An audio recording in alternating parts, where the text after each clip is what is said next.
A weed or an oak? I arrived home with my 2 weapons of persuasion tucked neatly away in my Sainsbury's eco bag and entered into our nest, which we had worked hard to make into a place that suited all our needs and comforts. All was calm in the house. I called up the stairs, to which I received no response. I had arrived home a little earlier than usual, as wanted to try to de-weed my husband's seed before it was too late. He'd probably be back in half an hour or so, I thought.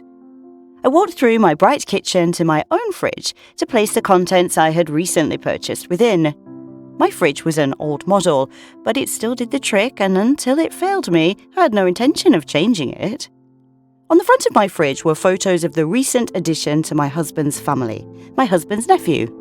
I too had a nephew and niece, but their photos were placed neatly in my album, which I kept specifically for my family. Also stuck to the fridge were a few postcards, one from Cambodia where Mr. Runner had recently run in a charity event, and another from Spain, from Mrs. Stuckup, who had recently been to visit her other son and his sickly girlfriend.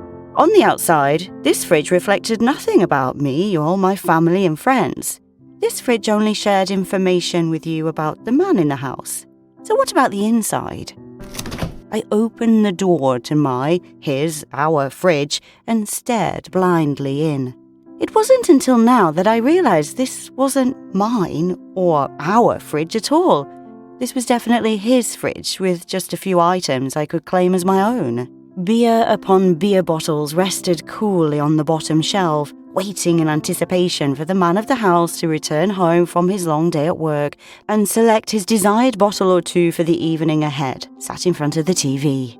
It seemed they looked at me with disappointment, as they knew as well as I did that I wasn't going to open them up and lovingly drink from their cool, slim necks. I wasn't a beer drinker in the least. Red wine was my tipple. Then, on the second shelf, was the shelf I rarely visited, the meat shelf. I certainly wasn't a vegetarian, but fat, greasy sausages, big lumps of bleeding meat, and 38 rashers of fatty bacon didn't really turn me on. In fact, they disgusted me, sat in what's supposed to be my fridge, looking all smug and fat. If I had my way, the greasy buggers would be evicted with no worries. I realised that I had rarely looked at this shelf in the past few years, when the fridge had become a shared appliance between the two of us. Then, on the top shelf, jars upon jars of preservable stuff. Jam, marmalade, mayonnaise, chutney, piccalilli, and peanut butter. All the things I despised, and had only ever removed them from their cosy little shelf to pass to my husband, or to enable me access to clean the sticky mess they always seemed to leave behind. And every time I opened and closed the fridge, they rattled their little sticky glass bottles together in unison, as though they were sniggering at me, a secret joke between the preservables at my expense. But the worst of the worst, the most hideous thing that sat proud and tall with its own special place within the fridge, separated from the other preservables, looking as though it was king of all, sitting on its throne, and which looked at me with contempt each time I entered into its domain. The tall, skinny brown bottle of HP sauce. It knew how I felt about it being in my fridge, and it knew I couldn't do anything about it. I would never have placed this evil-looking shit into my house, let alone my fridge if I'd had a choice, and I certainly wouldn't have given it precedence over the mature cheddar, as surely the cheddar is the ruler of all fridges. I tried not to look at the offending bottle, but when you don't want to look at something that you find offensive or gruesome, you just can't help yourself. Like watching a horror movie with your eyes half closed. You just can't manage to shut them all the way. You are enticed to watch. So, through half-shut eyes, I stared directly at the offensive, and just as I knew it would, it stared directly back at me. This tough cookie wasn't going to back down. So I took the initiative. I quickly picked it up by its skinny neck and launched it in with its disciples on the top shelf, left on its side to lie in shame in the grime of its once respectful followers. Strangely enough, it felt good. I'd stuck up for my fridge at last and put the offender to shame. I smiled as I reached deep into the back of the fridge to find my precious mature cheddar and placed it on the once throne of the HP. And as I closed the door, the new king of the fridge was sitting proud, ready to rule and to change the rules within. I heard no laughter from within. All was still.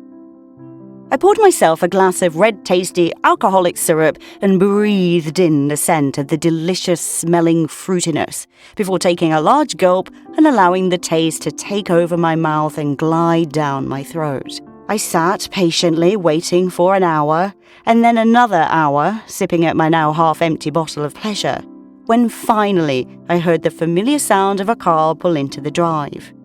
I listened for the familiar slam of the door, but to my surprise, I didn't hear just one door slam.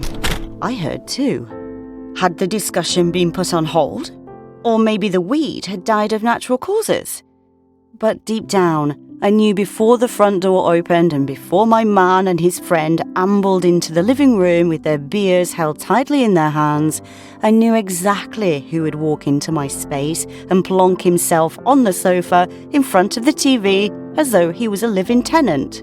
I knew it was the latest best friend, the one who would stand by his new best friend at all costs, and I also knew that my man had brought serious backup. He'd brought Big Dave.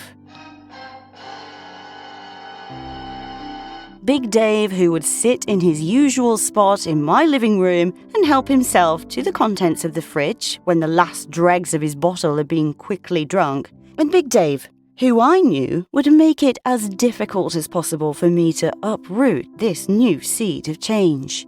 The gardening gloves were on, and I wasn't going to take them off easily. Big Dave lived up to what his name suggested. He was extremely tall and big all round, with the contents of his fridge being whatever was in my fridge, or his mother's. Being 4 or 5 years younger, he still lived with his parents, and my man had decided to take him under his wing when they'd met 3 or 4 months previously in the office. Dave had arrived as the new young office slave, and they both instantly hit it off. I could understand why.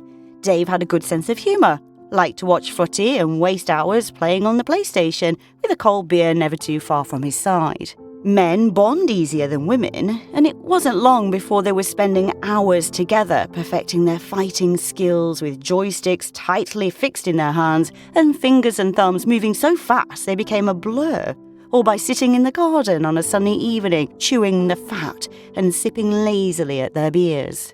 It was nice to see a friendship grow so quickly, and I too enjoyed the company of Big Dave. But things can be too much sometimes, particularly when you need your own space, on your own sofa, to relax after a hard day, but have to sit on the wooden chair as there wasn't much room once Big Dave had settled in for the evening. It became too much when night after night, Big Dave was sat in the same spot next to my man, both doing the same thing and both talking about the same things. I constantly arrived home to a sink full of dirty dishes from the night before and empty beer bottles ever increasing in size by the back door, as obviously they had the ability to hop out and tuck themselves safely away into the recycling bin. Not once had Big Dave offered to replace the contents of the fridge he had devoured every night for the last month, and as it was my duty to replace the beer in the fridge, my man's new best friend had suddenly become an expensive big pain in the ass.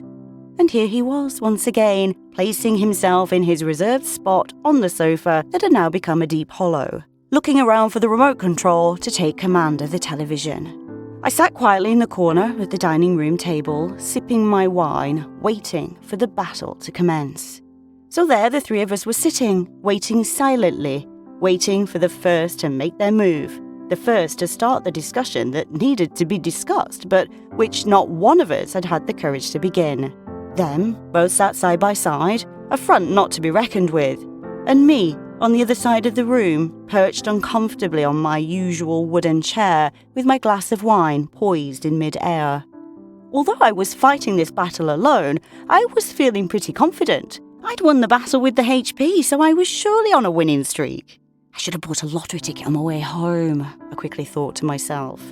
But as the silence became longer and deeper, I quickly learned that the armed forces who sat on the comfort of my sofa knew something I didn't yet know. They were throwing knowing glances at each other. I didn't quite catch it the first time, but I sure as hell saw it the second time round. A look that was given from Big Dave, a look of encouragement, similar to that given to a guilty child when they're being forced to own up to their guilty secret. Forced to tell the neighbours that it was their ball they had found lying on the floor of their kitchen that very morning. It was their ball that had made its way into the kitchen through the back window, that now contained only a few shards of glass. And worse still, it was their offending foot that had been on the other end of the out-of-control ball just seconds before the terrible event had occurred. I might have had a glass or two, but some guilty event had definitely taken place in the time between putting the phone down in my office and now, ending the call with a distinct promise of a discussion before any drastic action would be taken. And I had an awful feeling I wasn't going to like the confession to this guilty event. And then it happened. The battle commenced. Me asking the questions like a high judge before my guilty party, and with my man confessing all, like the child who had broken the window with his practiced goal kick that had flown out of control. It was also apparent that my man had himself gone out of control and lost his normal, well-balanced marbles. But I sat and listened silently to his guilty confession and to his backup plan for our futures. And I realised that the seed of change was sure enough the old oak I had feared. But I also got to thinking that it was quite possible I was guilty for planting the seed with my own fair hands in the first instance. If it had been me who had planted the seed, then how could I possibly chop down a well-established oak that I myself had planted, waiting for it to grow, but not expecting it to grow at the rate of Jack's beanstalk? How could I uproot something I eventually wanted to grow? Because if I did, it might never re-establish those precious roots once again.